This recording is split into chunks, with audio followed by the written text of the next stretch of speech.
Welcome to the Inside Out Money Podcast. Can't even recognize this place. Too many pieces of our past mistakes. Hi, I'm Maggie, and I believe real change starts from the inside out. So let's work together to improve our money and our lives from the inside out. We will explore all things money and our relationship with it.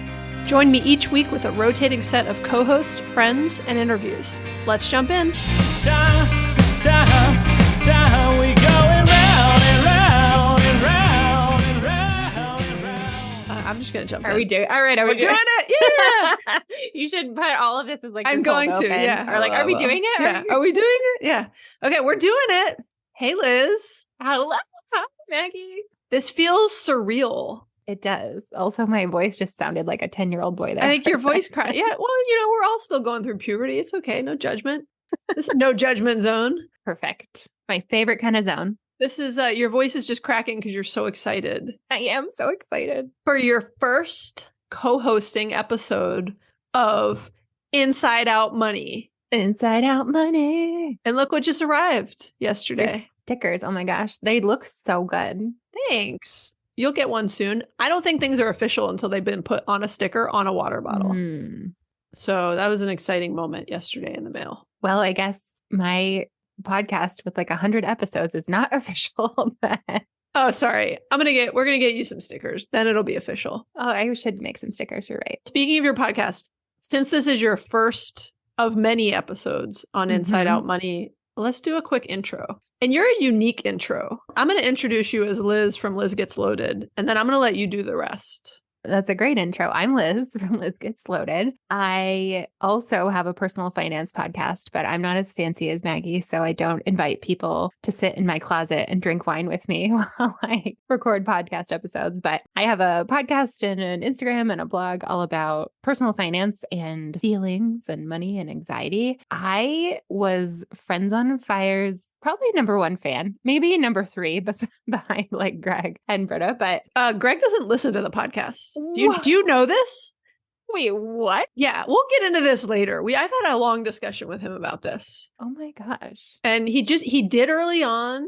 And then I think he's like, look, I hear you. You're in my house 24/7. I listen to you at home. Like, I think he just like, it's not number one on his list. He listens to a lot of podcasts, not mine anymore. Maybe he'll listen to this one because it's new. He's like, I already know 7 tips to save money on toiletries. He's like, I live with you daily. I'm good. Yeah. So anyways, you're above Greg.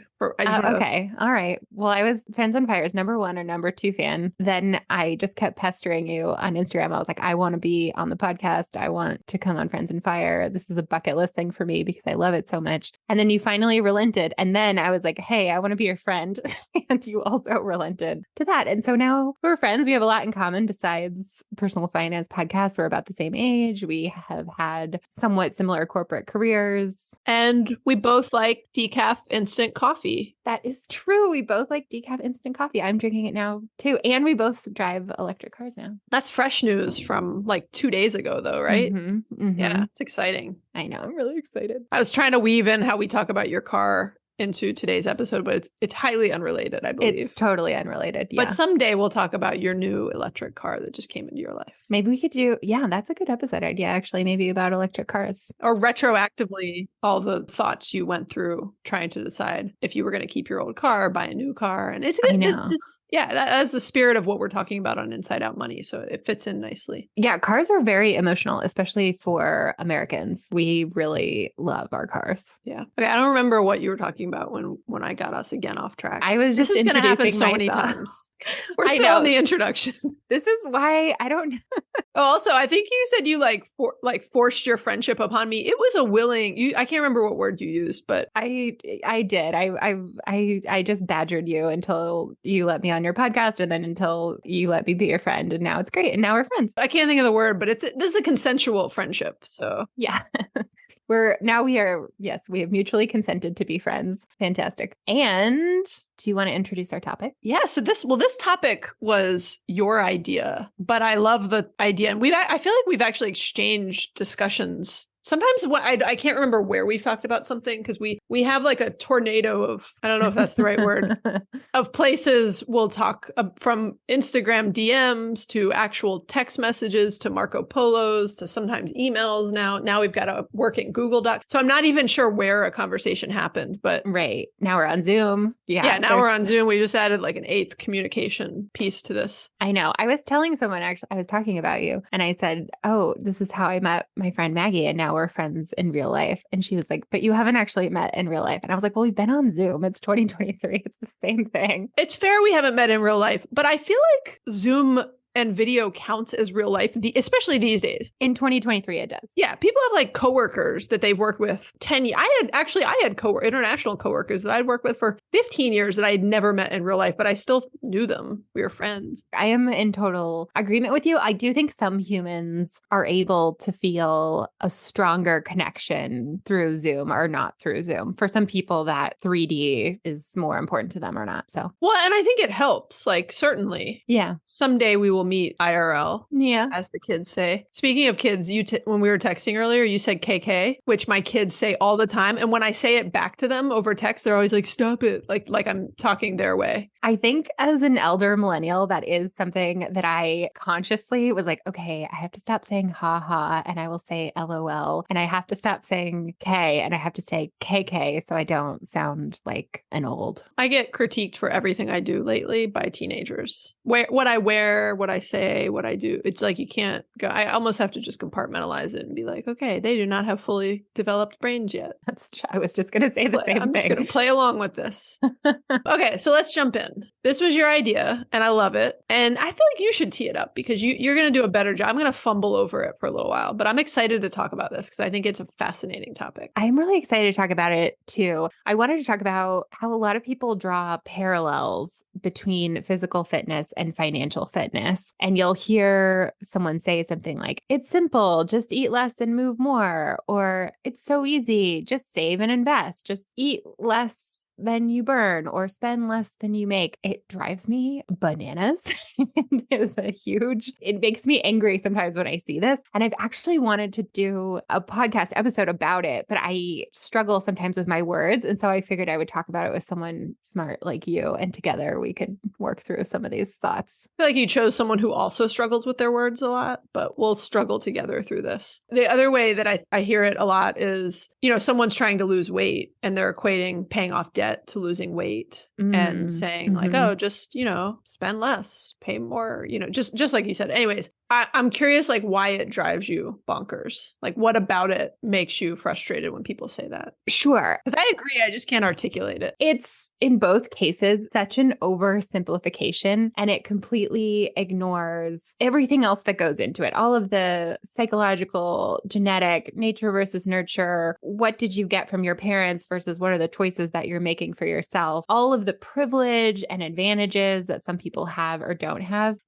We should probably both acknowledge, like, we're coming to this space with like a fair amount of privilege ourselves. Both of us. But I just hear it so much that, it's really simple. Personal finance is just like losing weight. Just eat less than you burn or spend less than you make. Yeah, it's just math. Right. But it's not. It's not math. It's heavily psychological and very nuanced to a bunch of other factors that we'll go into. Exactly. There's just so much else that goes into it. And we all have our things. And I guess unacknowledged privilege is one of those things that makes me see red. Yeah. It is a massive oversimplification to two different topics that there's just a lot of nuance and a lot of context that needs to be dug into. And in the spirit of what we're trying to talk about on Inside Out Money, a lot of psychological pieces and then also systemic pieces, which we'll talk about. And I think that a good segue to the title, which was like a little meant to be catchy, right? And you came up with this. I love it, right? The easiest way to be thin and rich. Like, what's the easiest way to be thin? Oh, it's to have two thin parents. Yeah. And what's the easiest way to be rich? Oh, exact same answer. Yeah. So, and that's I think that's your point about the privilege, right? Yeah, absolutely. And before we go too much further into this topic, I do just want to call something out. We're going to be talking about weight and health, and there's not a perfect correlation between those two things. They're often talked about interchangeably. So we're going to talk a little bit about weight, diet, exercise, those kinds of topics, and also about health. And I'm going to try to be careful to use precise language, but if it sounds like we're conflating those, that's not the intention. Yeah. To that point, Liz, these are both taboo topics, right? Like we're about to get into a bunch of parallels between these two. And I think one of the first ones is they are both taboo topics. So it's why you're trying to be careful with what words you use. And we think about people often don't feel comfortable talking about money and finances with friends and family. Weight's the same way. And it's hard to make, like, I'm even careful, like if I see someone and I think they like look really good and they've lost a lot of weight, like I'm not quite sure what's appropriate to say, right? I actually said something to our school's vice principal at the end of the summer, the beginning of the school year. He lost a ton of weight over the summer. And then it turns out it was like related to a big medical thing. Yeah, that happened to me. Someone was like, "Oh, you look great. Are you doing something different? You look like you've lost weight." And I mean, I probably had lost like 3 pounds because I had E. coli and I did not eat for a week. And it was really awkward, right? I mean, how awkward if you're like, "Oh, wow, you look great. You lost weight." And someone's like, "Oh, I had cancer." In general, it's not a great idea to comment about someone's weight, good or bad, perhaps. I don't know. It's just, my point is more, they're both taboo topics, and you're usually not commenting unless you know someone really, really well. You're usually not wanting to comment about their weight or their money. And honestly, even when you know someone really, really well. Right. You would never just, you and I would say, are people who talk about money a lot. And even still, we were kind of dancing around it. Like, I'll tell you my salary if you tell me yours. Even as two people who, of all the people in the world, like really. Yeah. It feels like it should be a safe space. Yeah. But I would never be like, "Maggie, how much do you weigh? Like, what pants size do you wear?" I mean, I'll tell you if you want off this episode, but yes.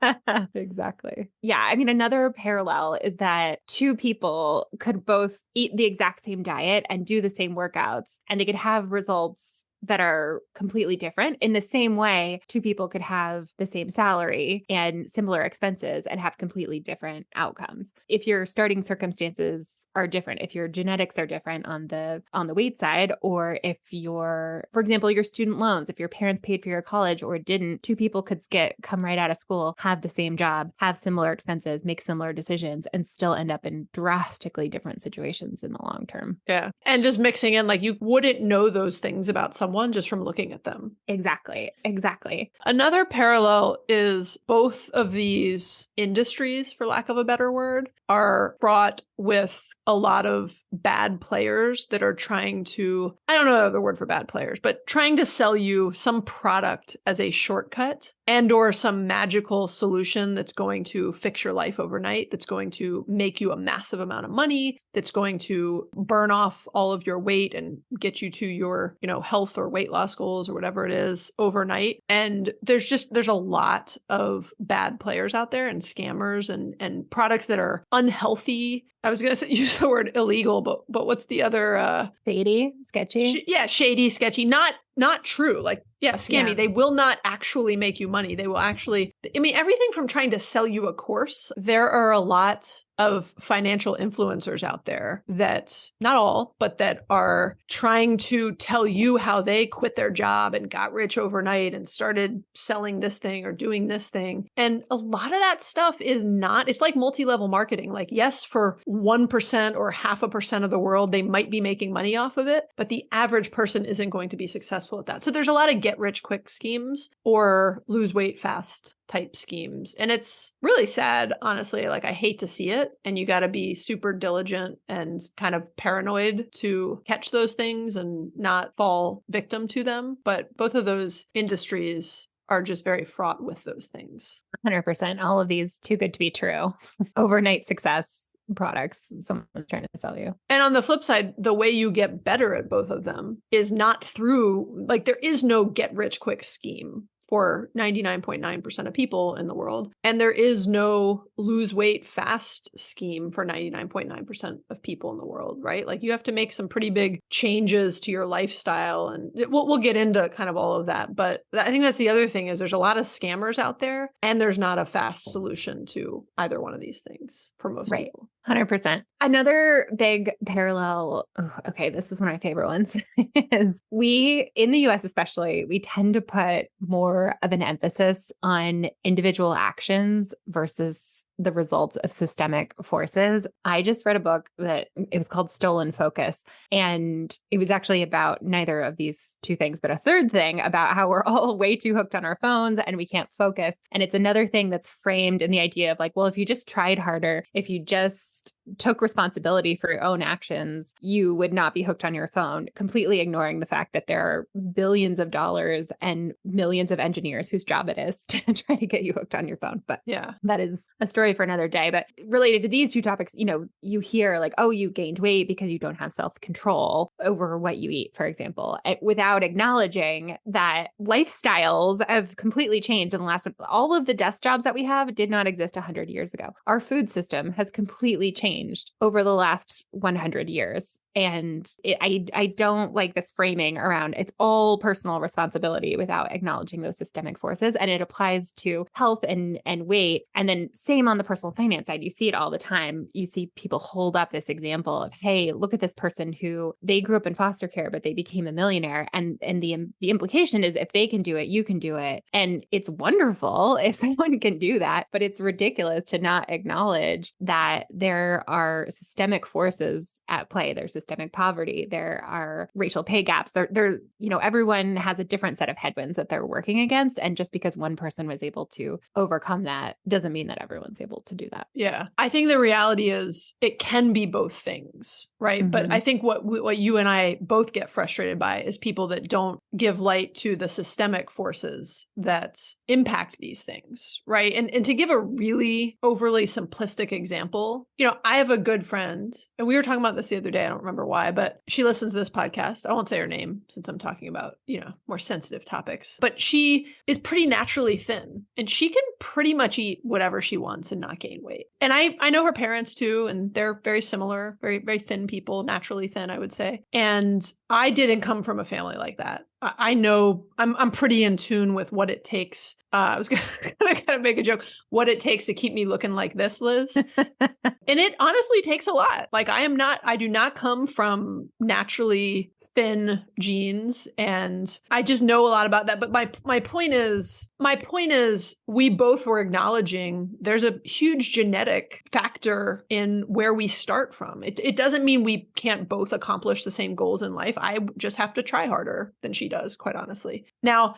on the flip side, we could look at, two different people, like you said, given that example of growing up in foster care or in a less wealthy situation or in poverty. Many people grow up in actual, by the definition, by the book, poverty. And it is much harder for them to get out of poverty than it was for me. I grew up in a pretty average middle-class household. And that with that came a massive amount of privilege and some natural financial literacy that I grew up with. The right role models around me teaching me certain things and giving me a leg up to actually pay for certain things, right? Buying my first car, helping me pay for college. Right. That is a massive difference that is systemic and that has nothing to do with our willpower or our discipline or how hard we want something. And one of my favorite metaphors for bringing to life the idea of systemic forces, and I read this actually recently, and this probably came from a bunch of other places. Like, had you heard this before?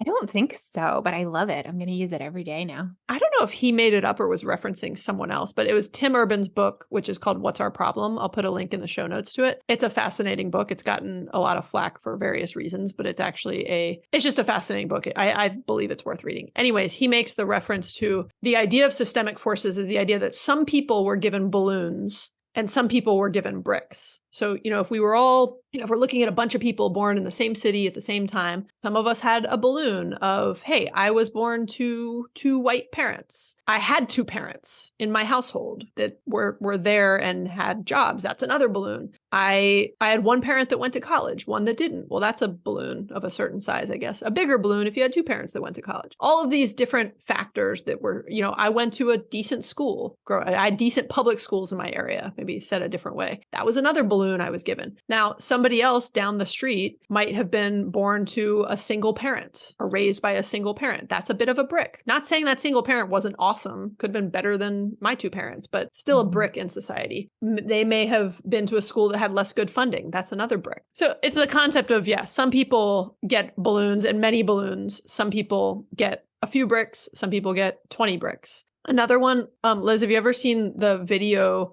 This has been recreated like 50 times, but some coach at a school had everybody line up on a line and they were going to start a race. And they said, okay, they like started naming all of these factors that were either balloons or bricks and right. telling you to either go 10 steps forward or 10 steps back. And then they started the race and you're like, well, man, there's some people who they have no chance to win this race. That's another way of bringing visually to life the idea of systemic forces. And I think our point here is those systemic forces impact your finances and they impact your weight. Absolutely. I think it's becoming more common to talk about financial privileges, but the idea that we all start from the same place in terms of health and in terms of weight is just not true. I was listening to, I think, an episode of Hidden Brain, and they were talking about how we're discovering now that the way people feel when they exercise is somewhat, I think, genetically determined, like whether you feel awesome or awful when you're working out, and how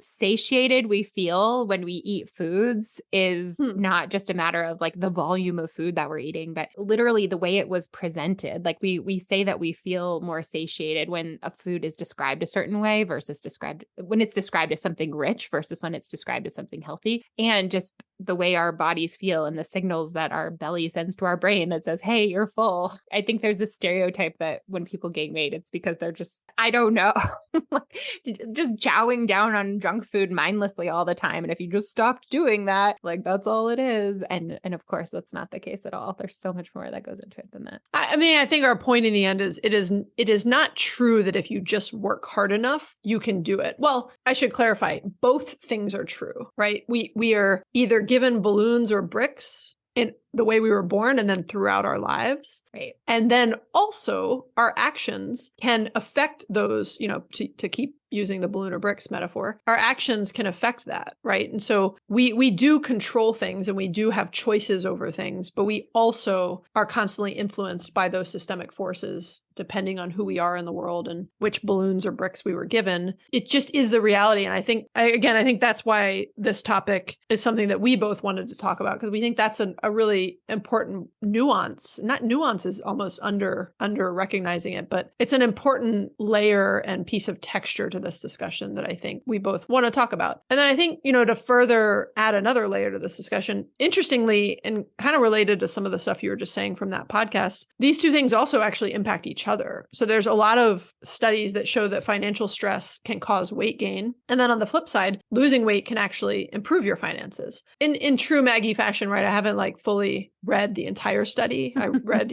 a snippet about it. But my gut on that is a bit of the a rising tide lifts all boats, right? Like when you're making good, positive improvements in your life, it can tend to trickle into other areas, right? And so if you're starting to lose weight that you've always wanted to lose, that level of feeling like you're able to make positive changes can often translate into other areas of your life, which is why I imagine these two. I wasn't surprised to hear these two things are related. It's interesting, the idea that losing weight can improve your finances. I don't know if this is where you were going with that, but in part, there's a pay gap. I mean, there is real discrimination out in the world. I actually didn't even think about that piece, but that is true. Yeah, hiring, fat phobia is absolutely a real thing in the world. I don't have the studies at my fingertips, but I guarantee I could find them indicating that people are less likely to hire people who are overweight, and people are, there's a pay gap gap for sure. It's really awful. And I just read this amazing book, so I'm kind of fired up about the topic, but it's like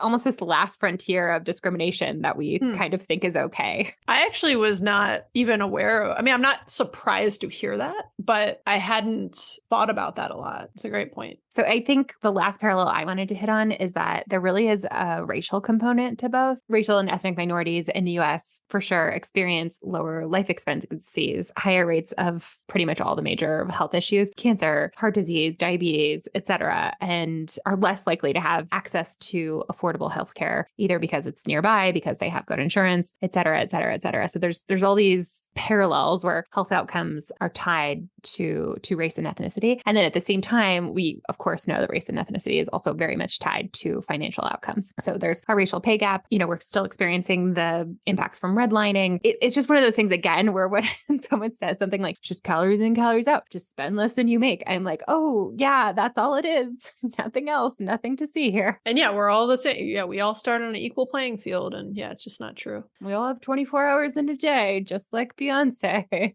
Should we shift into talking about some of the differences? Like we just talked about parallels that are often drawn between the two, not always true necessarily. Well, many not true, but that are compared between the two. But there are also a couple of differences, some pretty big differences here. I mean, one big difference is that you can out earn bad spending habits.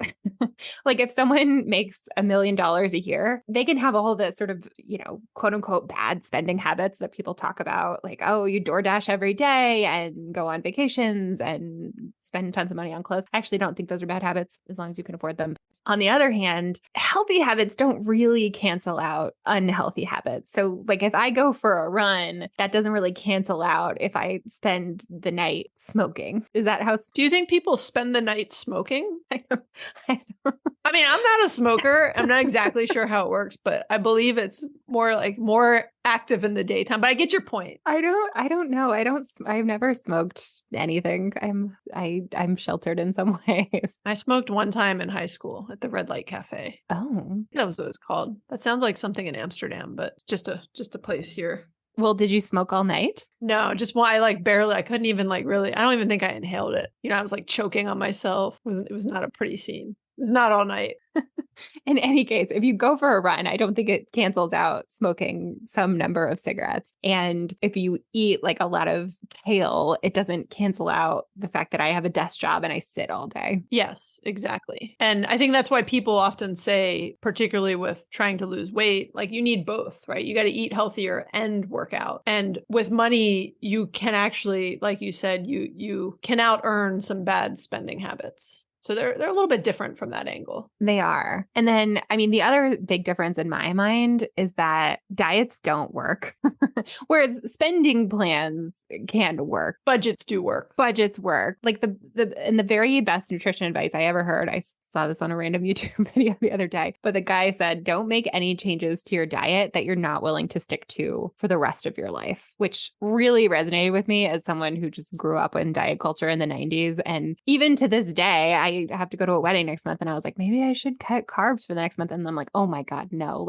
But it's so deeply ingrained in my brain. I can't help myself from going there. But on the other hand, when it comes to money, a few years of lean spending really can make a difference, even if you don't stick with it forever. A couple lean years of saving and investing can pay off for years to come. Whereas me skipping bread for a couple weeks to maybe look 0.001% smaller when I go to a wedding is not going to have a long-term impact in my life. Yeah. Versus I always think about, I've frequently heard that, by the way, that diets don't work, or they work short-term, but they don't work long-term. And they're not really, I think, healthy short-term either, even though, well. Yeah. I think I've heard this statistic a lot of times. I looked it up.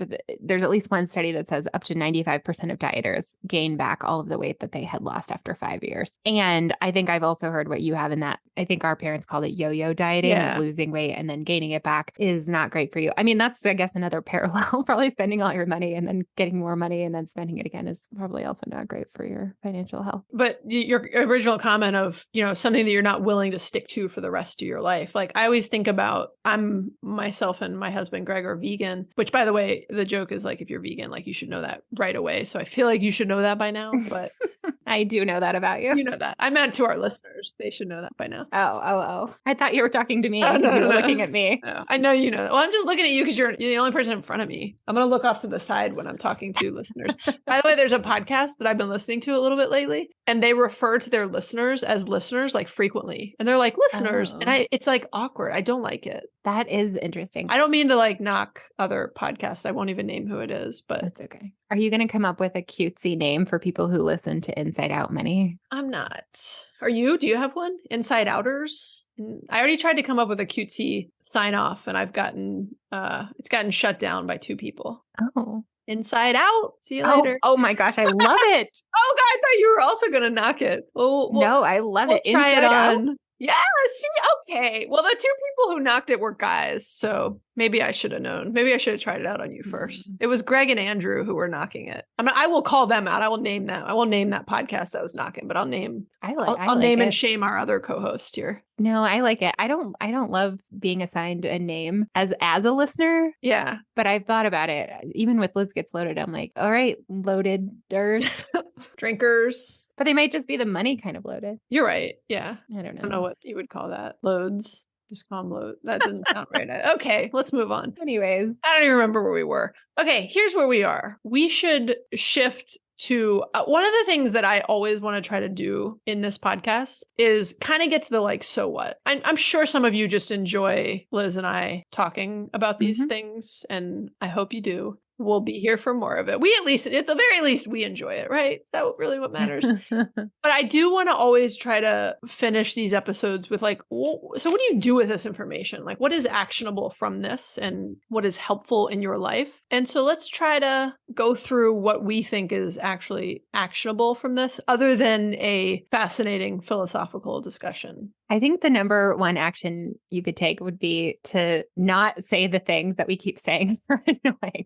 Like, just never again in your life should you say, it's just calories in, calories out, just spend less than you make. That's my like annoying voice, I guess, of people who I don't like what they're saying. I agree with you that that is probably the biggest takeaway, is just be aware of the fact that you are heavily oversimplifying and under recognizing systemic forces and privilege and other things if you compare these 2 things and act like it's just like, oh, just try harder, just, quit eating as much and quit spending as much. It's not that simple for either person. It's not. I mean, number one takeaway, don't make assumptions about people based on the way that they look. Like, you literally do not know why their body looks like their body or why their car looks like their car. Like, you just don't know any of the backstory. Yes, true. That being said, technically, the fundamentals of the 2 are the same. Your body can and will adjust to having less food in a healthy amount, to be clear. And you can and will adjust to spending less and still be happy. It's not going to feel good for a while. It takes a massive amount of discipline. You may have 20 bricks holding you down versus someone else has 20 balloons holding them up. But the fundamentals of the 2, and this is such a nuance because it's almost like when I say the fundamentals of the 2 are the same, it almost negates what we just said. But to me, this is one of those things where 2 things can be true, right? I think that's the nuance and complexity to this discussion. Yeah, I don't think either of us are saying that there are no similarities here. I mean, we spent a lot of time talking about how there are similarities. I think the biggest similarity between the 2 is that they're nuanced and they're just that they're not simple. Not that they're not similar, just that they're not simple. Yeah. And so another actionable thing here is there are proven benefits that tracking things can improve you in both of these areas. So we're both big fans. I think actually, Liz, do you track your expenses? Oh, yeah. Oh, it's like my main hobby. Well, and you're a big You Need a Budget or AKA YNAB fan, which I used to think, by the way, was called Wine app. When someone first told me about it, I thought they were talking, it was someone at work who first told me about it. Shout out to Suzanne. And she kept saying YNAB. And I was like, are we talking about wine? And coming from her, I thought she might be talking about wine to me. So I was just very confused. And then I was like, wait, what? YNAB? Which is YNAB. You Need a Budget. Liz's favorite app. You have a lot of episodes about that. Or like one. At least I one. have at least one. No, actually I two. go from a lot to you have at least. I just really love tracking my spending. I used to post a monthly breakdown of like, this is everything I spend money on every month. I stopped doing that only because I was lazy. I still do it for myself. I just don't take the time to make it a pretty blog post anymore. But the point is, tracking that stuff helps you to stay more accountable to what you are spending. Because if you don't know what, like I always say, for something to get better, you have to measure it, right? So what gets measured gets better. In both of these cases, it's much easier to do better when you are tracking things. And so I've gone through phases where I use one of those calorie tracker apps and I'm shocked by some of the things I eat. I'm like, whoa, I had no idea that smoothie I was making in the morning turns out wasn't like a snack, but was like a full meal in terms of the amount of stuff I was packing into it. And so it gives you data to then decide how you want to use it, right? And I do think, I'm not suggesting anyone should be constantly tracking their calories, because I think that is a tough way to live and just a lot to deal with. But on the flip side, we both do constantly track our expenses and we actually enjoy it. And so, there's something to be said for tracking things. Yeah. Tracking your net worth, tracking your spending, all ways to bring focus. And if you want to clean up your eating, either to lose weight or for any other reason, like you probably remember, I went on a big kick a while ago where I read that eating 30 different plants every week has better health outcomes. So I was like, okay, 1, kale, 2, Brussels sprouts, 3, snap peas.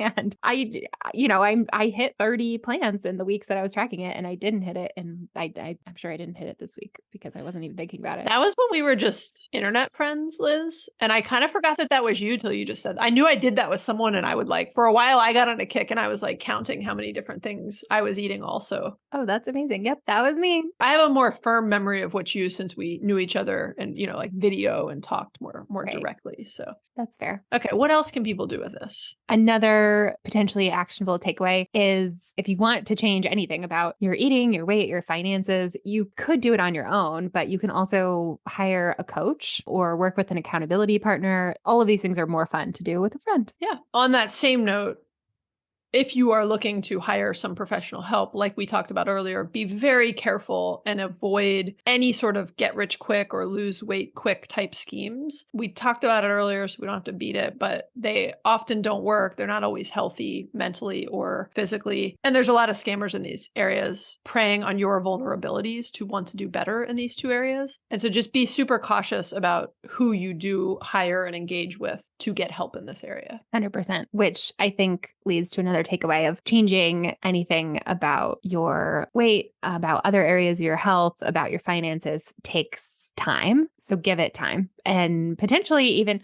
this is real. Just the other day, I was updating my net worth tracker, and I don't usually scroll back, but I scrolled back to like 5 years ago, and I was really impressed with myself. I was like, wow, good job, Liz. It's pretty cool to see that long-term change. I was just reading a book, and a quote from it was, progress happens too slowly to notice, but setbacks happen too quickly to ignore. But it was just making more of the point of that progress happens too slowly to notice sometimes, right? And it's pretty cool to go back and see something where you've actually made a lot of progress, probably thanks to compound interest over the years.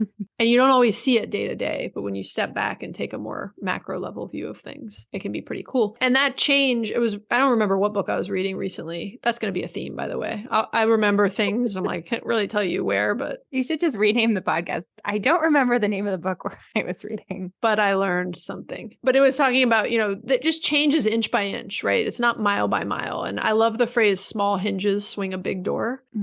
And again, would love to credit that to somebody. Couldn't tell you who. It's just the idea of, you got to start small.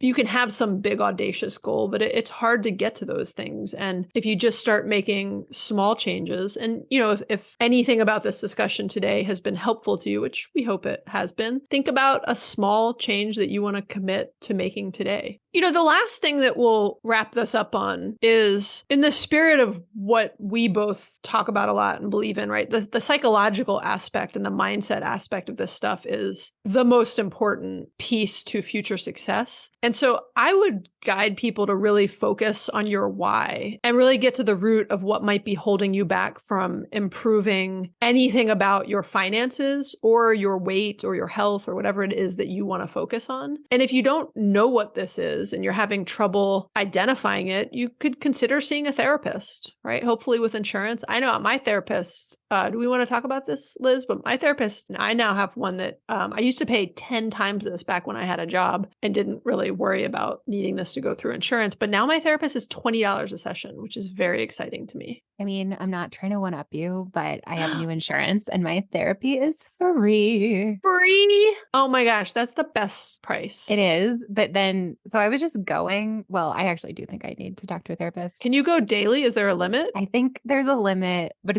it's really high. Like I think you could go once a week the whole year. But then the therapist I was working with was like, I think you're good. And I was like, no, I want to keep meeting. And I want to tell you about how I was really stressed on my vacation. You just like making up excuses to be there.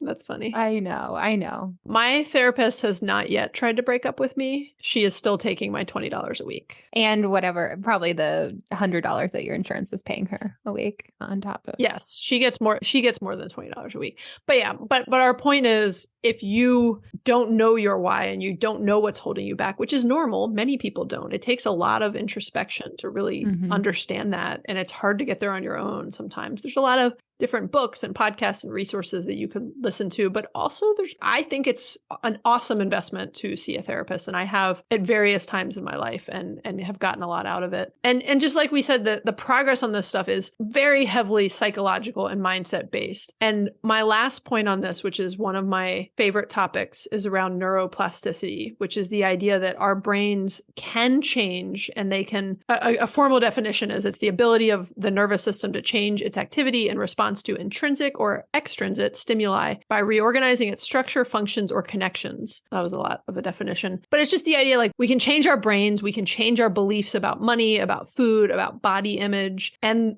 our brain believes what we tell it, and we can tell it different things. And I've never been like, have you ever been like a big believer in like positive affirmations? And I use mantras a lot. Yes. Okay. I will say I always wasn't a big fan. Like I knew people who really believed in this. And I was recently listening, or what was I reading? Like I said, couldn't tell you where, but they were talking about affirmations in a way that was just a little bit different than what I had heard before.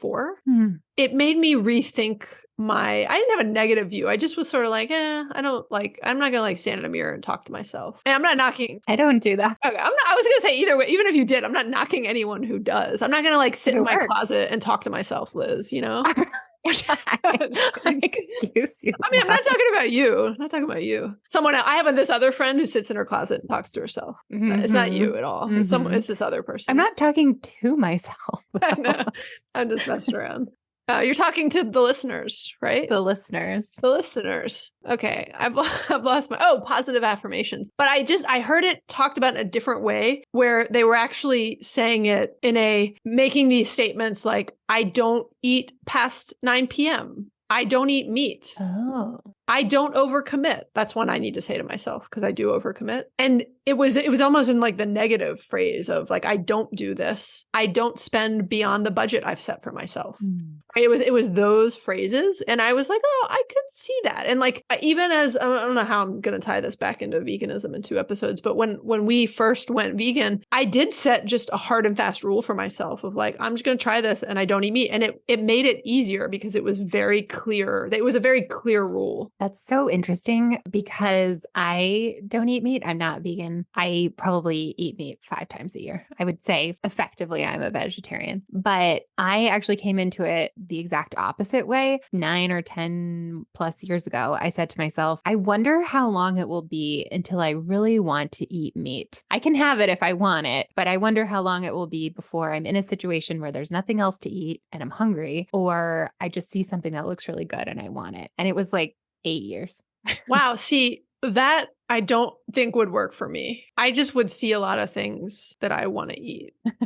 And I tried. I remember seeing until I went very much. Well, it took me a while. It's a longer story, but this is the point. Everybody's different, right? Like what works for one person won't work for another person. And I have no idea if affirmations will work for you. I've not tried them extensively, but I did just recently hear this and just, saying, I don't eat after 9 p.m. I'm going to say that to myself because I eat a lot after 9 p.m. Same. So we'll have to see if that works for me. That's like my best eating hours, like between 9 and 11. I do some of my best work, I hear what you're saying though in terms of neuroplasticity though. You have to convince your brain that something is true first. It's almost like if you want to make a change, it starts from the inside out. That wasn't even scripted, y'all. That was good. Well played, Liz. Okay. I think that might be our first Inside Out Money episode. Well, did we do it? We did it. Thank you all for listening. I know your time is limited and valuable, and we really appreciate you spending some of it with us. If you enjoyed today's episode, please give us a written review on Apple Podcast or Spotify. We would really appreciate it. It's also a really good idea to share this episode with a friend or a family member to just encourage ongoing discussions about money. You can also subscribe wherever you listen to podcasts. If you have any thoughts or questions, I always love to hear from you, and you can leave us a voicemail or text us at 404-981-3370 or hit us up on Instagram. So are we going to do our Inside Out? Yeah, ready? On 3. I don't know how, I feel like my voice just cracked too. I think we can do it on 3 and we'll do it together. All right. Okay. 1, 2. Do we both count, or is this a silent 1, 2, 3? Inside out. I can't say it without laughing. Terrible. That was terrible. I think that makes it the best, though. I'm leaving all this in, just so you know. Perfect. You want to do it again, or should we just let that? We'll just get better naturally over time. We'll just improve. And then over time, 5 years from now, we'll listen back on this episode and marvel at how far we have come. We'll be so in sync by then. Okay, Liz, I'm so excited we're doing this. Thanks for the first episode together. Bye. Bye.